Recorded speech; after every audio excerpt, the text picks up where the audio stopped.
Welcome to Learn Short and Typing with Vikas sir. Progressive magazine exercise number 23. Budget 840 words at the rate 100 word per minute. Be ready? Start. Honorable Speaker, sir, I take this opportunity to thank all the taxpayers of our country who have contributed immensely and strengthened the hands of the government in helping their fellow citizens in this hour of need. Drawing wisdom from our ancient texts, we continue on the path to progress. The proposals in this budget, while continuing with our declared policy of stable and predictable tax regime, intend to bring more reforms that will take ahead our vision to establish a trustworthy tax regime. Stop.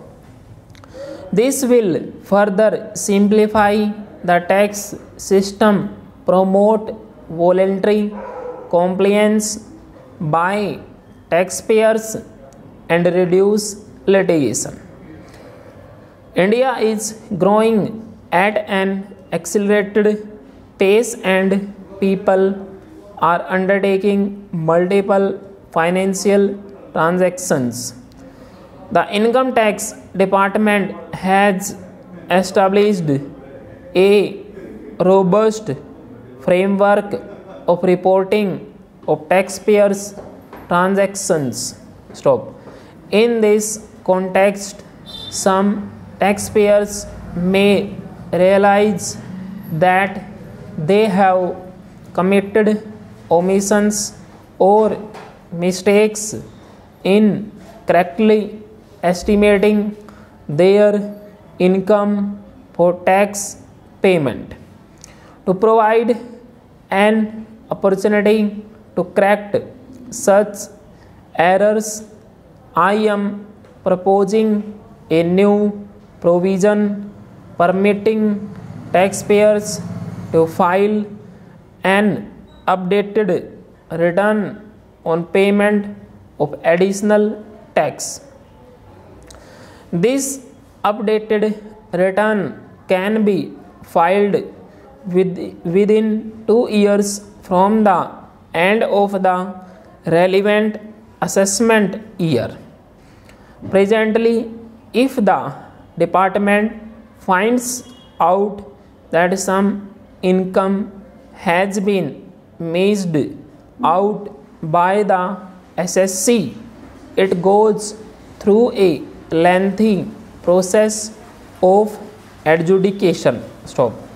Instead, with this proposal, now there will be a trust reposed in the taxpayers that will enable the SSC himself to declare the income that he may have missed out earlier while filing her return. Full details of the proposals are given in the finance bill. It is an affirmative step in the direction of voluntary tax compliance. Stop. Currently, cooperative societies are required to pay alternate minimum tax at the rate of 18th and 1/2%. However, companies pay the same at the rate of 15% to provide a level playing field between cooperative societies and companies. I propose to reduce this rate for the cooperative societies also to 15%. I also propose to reduce the surcharge on cooperative societies from present 12% to 10% for those having total income of more than rupees 1 crore and up to rupees 10 crores. This would help in enhancing the income of cooperative societies and its members who are mostly from rural and farming communities. The parent or guardian of a differently abled person can take an insurance scheme for such person. There could be situations where differently abled dependents may need payment of annuity or lump sum amount even during the lifetime of their parents or guardians. I propose to thus allow the payment of annuity and lump sum amount to the differently abled dependent during the lifetime of parents or guardians, that is, on parents or guardians attaining the age of 60 years. At present, the central government contributes 14% of the salary of its employee to the national pension system. This is allowed as a reduction in computing the income of the employees. However, such reduction is allowed only to the extent of 10% of the salary in case of employees of the state government. To provide equal treatment to both central and state government employees, I propose to increase the tax reduction limit from 10% to 14% on employers' contribution to the NPC account of state government employees as well. This would help in enhancing the social security benefits of the state government employees and bring them at par with central government employees. Startups have emerged as drivers of growth for our economy. Over the past few years, the country has been a manifold increase in successful startups.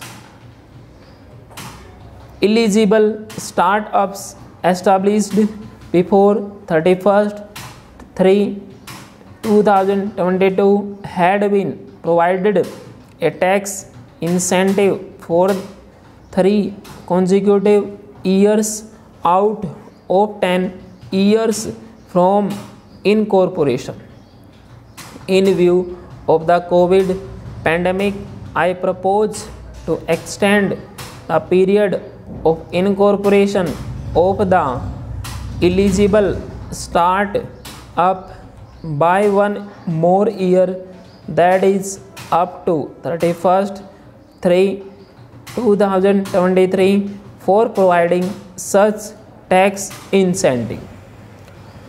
In an effort to establish a globally competitive business environment for such domestic companies, a concessional tax regime of 15% was introduced by our government for newly incorporated domestic manufacturing companies. I propose to extend the last date for commencement of manufacturing or production under section 115B by 1 year, that is from 31st March 2023 to 31st March 2024. There has been a phenomenal increase in transactions in virtual digital assets. The magnitude and frequency of these transactions have made it imperative to provide for a specific tax regime. Accordingly, for the taxation of virtual digital assets, I propose to provide that any income from transfer of any virtual digital assets shall be taxed at the rate of 30%. No deduction in respect of any expenditure or allowance shall be allowed while computing such income except cost of acquisition. Further, loss from transfer of virtual digital assets cannot be set off against any other income. Further, in order to capture the transaction details, I also propose to provide for TDS on payment. Full stop.